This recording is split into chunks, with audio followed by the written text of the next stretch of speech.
1 month వెళ్ళి మానేసావా gym? మంచిది. అంతే 1 month లో మనకి తగ్గిపోవాలి మొత్తం. మనం 100 kgs ఉన్నాం, 100 kgs 30 kgs 1 month లోనే తగ్గిపోవాలి. ఎలా అయ్యాది? అవ్వదు కదా. ఆ 30 kgs ఆ 100 kgs రావడానికి నీకు దగ్గర 1.5 years 2 years పట్టింది. అది నువ్వు 1 month లో జిమ్కి వెళ్ళి తగ్గించేద్దాం అనుకుంటున్నావు. అయ్యే పని కాదు అది. నువ్వు ఫ్యాట్ బర్న్ చేయాలి, బరువు తగ్గాలి అంటే ఒక్క ఎక్సర్సైజ్ చేస్తే సరిపోదు. క్యాలరీ డెఫిసిట్లో ఉండాలంటే ఉండాలంతే.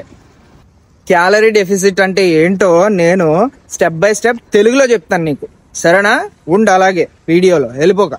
క్యాలరీ డెఫిసిట్ అంటే ఏంటంటే నీ బాడీకి ఒక రోజులో ఇన్ని క్యాలరీలని కావాలి. ఆ క్యాలరీలు కంటే తక్కువ తినడాన్ని క్యాలరీ డెఫిసిట్ అంటారు, సరేనా? అంటే నీకు సింపుల్గా తగ్గొట్టేస్తుంది చూడు. ఇప్పుడు నువ్వు ఒక 5'8" ఉన్నావు, 5'8"కి ఒక 70 kgs ఉన్నావు. ఆ 70 kgsలకి నువ్వు రోజు యూజ్ చేసే ఎనర్జీ అనమాట, అంటే నీ బాడీ యూజ్ చేసే ఎనర్జీ 2500 calories అనుకో. ఇప్పుడు క్యాలరీస్ ఎలా క్యాలిక్యులేట్ చేయాలి అని అడక్కో. ప్లే స్టోర్లో కానీ యాపిల్ స్టోర్లో కానీ చాలా యాప్స్ ఉంటాయి, అందులో నువ్వు క్యాలరీస్ని క్యాలిక్యులేట్ చేసుకోవచ్చు. సో 2500 calories నువ్వు బర్న్ చేస్తావు, అంటే నీ బాడీ బర్న్ చేస్తుంది పర్ డే. సో దానికి ఒక 500 మైనస్ వేసుకో. అంటే క్యాలరీ డెఫిసిట్ అంటే 2500 calories బర్న్ చేస్తావు, బట్ నువ్వు తినే ఫుడ్ మాత్రం 2000 తీసుకుంటావు. ఇక్కడ అర్థమైందా నీకు? నువ్వు క్యాలరీస్ బర్న్ చేసేది ఎక్కువ అండ్ నువ్వు ఫుడ్ తీసుకునేది తక్కువ, అంటే క్యాలరీ వైజ్గా తక్కువ, బట్ ప్రోటీన్లో హై ఉండాలి. క్యాలరీ డెఫిసిట్లో ఉన్నప్పుడు ప్రోటీన్ అనేది మస్ట్ అండ్ షుడ్ అనమాట. నీ బాడీకి తగ్గ ప్రోటీన్.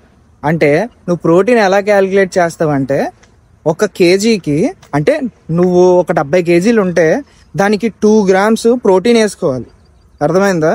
ఎందుకు ప్రోటీన్ యూజ్ చేయాలి అంటే, నువ్వు ఫ్యాట్ బర్న్ చేసినప్పుడు నీకు ఎనర్జీ లేనప్పుడు బాడీ ఏం చేస్తుంది అంటే, మజిల్ మాస్ ఉంటుంది కదా, మజిల్ టిష్యూ, అది యూజ్ చేసేస్తుంది ఎనర్జీ కింద.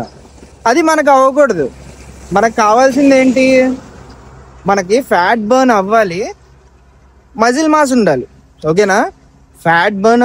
ఫ్యాట్ని ఎనర్జీ కింద కన్వర్ట్ చేయాలి, మన మజిల్ని ప్రొటెక్ట్ చేసుకోవాలి.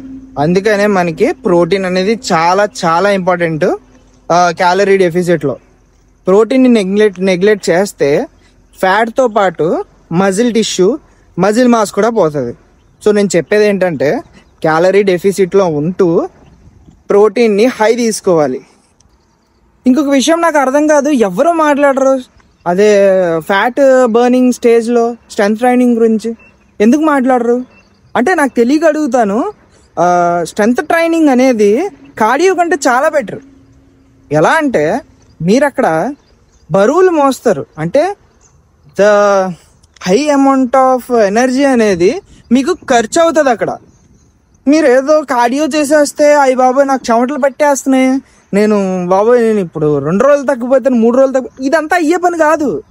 స్ట్రెంత్ ట్రైనింగ్ అనేది ది బెస్ట్. నన్ను అడిగితే నేను ఏం చెప్తానంటే, ఎక్సర్సైజ్ చేస్తున్నారు అదొక్కటే సరిపోదు, క్యాలరీ డెఫిసిట్లో కూడా ఉండాలి, డైట్ మెయింటైన్ చేయాలి, పక్కా చేయాలి. ఎవరేమనుకున్నా చెయ్యాల్సిందే. డైట్ ఇంకా ఎక్సర్సైజ్ అనేది మీ ఫ్యాట్ బర్నింగ్ని స్పీడ్ చేస్తుంది. సో మెటబాలిజం అంటే ఏంటో మనం రేపటి వీడియోలో తెలుసుకుందాము. ఇంకా ఏమైనా టాపిక్స్ గురించి తెలుసుకోవాలి లేకపోతే ఇన్ఫర్మేషన్ కావాలి అంటే మాత్రం కింద కామెంట్ చేయండి. నేను ఆ టాపిక్స్ మీద వీడియో చేయడానికి ట్రై చేస్తాను.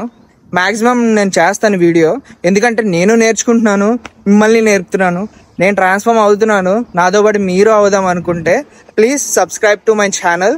సుబ్బుగాడు ఏంటి నీ సుబ్బుగాడిని ఉంటా మరి. బాయ్.